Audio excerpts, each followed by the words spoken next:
உங்களை பற்றி நான் நிறைய விஷயம் கேள்விப்பட்டிருந்தேன். நீங்கள் நல்லவர், இந்த ஏழைங்களுக்கெல்லாம் தர்மம் போட்டுவீங்க, ஆளும் செம்மையாக இருப்பீங்க, செம்ம ஸ்டைலாக இருப்பீங்க, பெரிய பிஸ்னஸ் மேனு, கோட்டு சூட்லாம் போட்டுட்ருப்பீங்க. எங்கள் ஊர் பக்கத்தில் ஒன்று சொல்லுவாங்க, இந்த வெள்ளையா இருக்கிறவங்களாம் பொய் சொல்ல மாட்டாங்கன்னு. அது பச்சை பொய்னதுக்கு அப்புறம் தான் தெரிஞ்சுது. உங்களை வச்சு தான் அதை கண்டுபிடிச்சேன். ஏன்னா நீங்கள் பேசுகிறதெல்லாம் பொய், நீங்கள் ஒரு ஃப்ராடு. உங்களை போய் நான் நல்லவன் நினச்சேனே, என் புத்தி எதில் அடிச்சுக்கிறது. நான் எப்பவும் நல்லவன் தான் சகல. என்னோட சூழ்நிலையும் சந்தர்ப்பமும் ஒரு சில நேரம் தப்பா முடிவெடுக்க வைக்குது. பிரதர், தப்பான சந்தர்ப்ப சூழ்நிலையில் சரியான முடிவெடுக்கிறவன் தான் நல்லவன். இப்போ எதுக்காக நீங்கள் முருகன் மச்சான் விஷயத்தில் தப்பான முடிவெடுத்தீங்க? ஒன்றும் தெரியாத மாதிரிலாம் மூஞ்ச வச்சுக்காதீங்க. முருகன் மச்சான் எங்க? ஓ, இப்பதான் என் அஞ்சலி கிட்ட சொல்லி நான் புரிய வைக்க முயற்சி பண்ணேன். அவ புரிஞ்சுக்கவே இல்லை. என்னை கொண்டு வந்து இப்படி லாக்அப்ல வச்சுட்டா. இப்போ நீங்க வேறயா?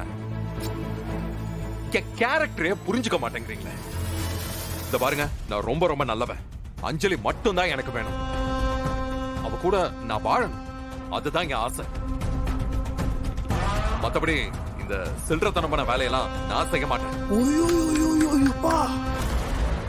செம்ம ஆக்டிங் பண்றீங்க பிரதர். தரமான நடிப்பு.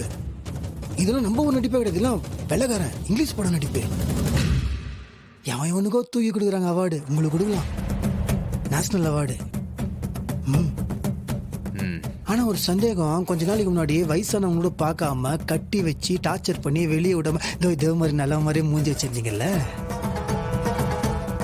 அது எந்த ஊர் நடிப்பு? என்ன பிரதர் அது கேட்கல? அது பழைய கதை. ஆனா இப்ப அப்படிலாம் நான் இல்ல. ப்ரோ, அக்காக்கும் தங்கச்சிக்கும் அண்ணன்னா உசுறு. முருகன் மச்சாங்க ஏதாவது ஒன்று ஆச்சுன்னா சகல என்ன மிரட்டுறீங்களா? என்ன பத்தி என்ன நினைச்சுக்கிட்டு இருக்கீங்க? இந்த மிரட்டல் உருட்டலுக்கெல்லாம் பயப்படுற ஆளு நான் இல்ல. இப்ப கூட இந்த ஸ்டேஷனை விட்டு வெளியில வர்றதுக்கு எனக்கு ஒரு பெரிய விஷயமே இல்ல. இப்ப பாருங்க, என்ன இன்ஸ்பெக்டர், நான் நினைச்சா வெளியில வரலாம்ல?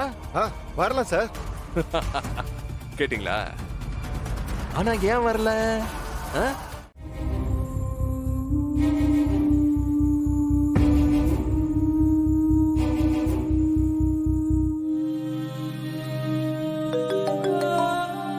சொல்லுங்க சார். மேடம், நீங்க கம்ப்ளைண்ட் கொடுத்தவர்கிட்ட உங்க அண்ணனை பத்தி நல்லா விசாரிச்சிட்டோம்.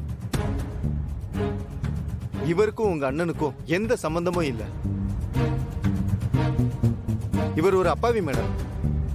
இவரை நாங்க ரிலீஸ் பண்ண போறோம். சார், யார் அப்பாவின்னு சொல்றீங்க?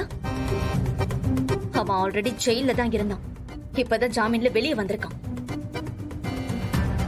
அந்த கேஸ் ஹிஸ்டரி எல்லாத்தையுமே எடுத்து படிச்சு பாருங்க சார். அப்பாவியா அப்பாவி. அது மேடம், இந்த கேஸ்ல அவருக்கும் இதுக்கும் எந்த சம்பந்தமும் இல்ல. நாங்க நல்லா விசாரிச்சிட்டோம். சார், என்ன விசாரிச்சீங்க நீங்க? அவரோட கால் ஹிஸ்டரி எல்லாம் நல்லா செக் பண்ணிட்டோம் மேடம். அந்த மாதிரி இல்லீகலா எந்த கால்ஸும் அவர் போன்ல இருந்து போகல.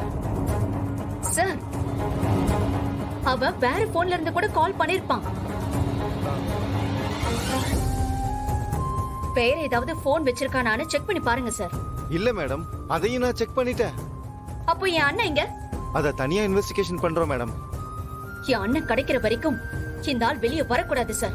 அவர் லாயர் வேற பெயில் வாங்கிட்டு வந்துட்டு இருக்காரு மேடம். அவரை ரொம்ப நேரம் லாக்அப்ல வச்சிருக்க முடியாது. சோ நாங்க ரிலீஸ் பண்ணிடுவோம் மேடம். சார் சார் சார், என் ஒட்டங்கவே மாட்டேங்கிறானே. ஒருவேளை நிஜமாவே இவனுக்கும் அண்ணன் காணாம போனதுக்கும் எந்த சம்பந்தமே இல்லையா? இல்ல இல்ல, கண்டிப்பா இவனாதான் இருக்கும். இவனை விடக்கூடாது. இவனுக்கு ஏதாவது பண்ணணுமே. ஓகே. வணக்கம் சார். மகேஷ் சாரோட பெயில் ஆர்டர்.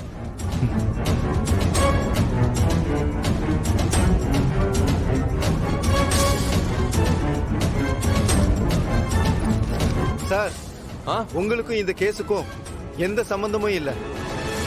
உங்க மேல இருந்த கோபத்துல உங்க வைஃப் கம்ப்ளைண்ட் கொடுத்திருக்காங்க. உங்க லாயர் ஜாமீன் வாங்கிட்டு வந்திருக்காரு. யோ, இங்க வாயா. சார் இங்க வாயா.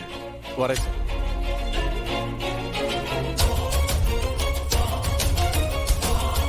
சொல்லுங்க சார். யோ, நான் உங்ககிட்ட ஜாமீன் கேட்டேனா?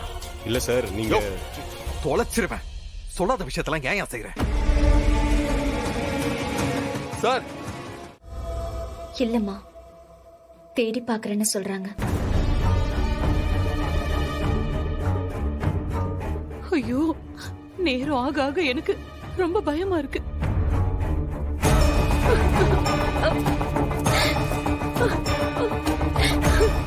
எல்லாமே என்னாலதான். நான் கல்யாணம் பண்ணிக்கிட்டு இந்த வீட்டுக்கு வந்த நேரம் எதுவுமே சரியில்லை. எல்லாமே கெட்டதாவே நடக்குது. ரேவதி, நீ வேற ஏமா இப்படி? இல்ல அத்தை. நான் இந்த வீட்டுக்கு வரதுக்கு முன்னாடி எல்லாரும் ஒற்றுமையா நல்லா தானே இருந்தீங்க. ஐயோ அண்ணி, ஐயோ, அப்படியெல்லாம் ஒண்ணும் இல்ல. உன்னால இங்க எந்த குறையும் இல்ல. நீ அழாத. நீ இந்த வீட்டுக்கு உதவியாதான் இருக்க. இந்த குடும்பத்தோட ஆறுதலே நீதாம்மா. அத்தை, அவருக்கு மட்டும் ஏதாவது ஆச்சுன்னா நான் உயிரோடவே இருக்க மாட்டேன். ஐயோ, அப்படிலாம் சொல்லாத ரேவதி. என்ன நீ பேசுறீங்க? ரேவதி, அப்படியெல்லாம் சொல்லாதம்மா. அவன் எந்த குறையும் இல்லாம திரும்ப வந்துருவாமா.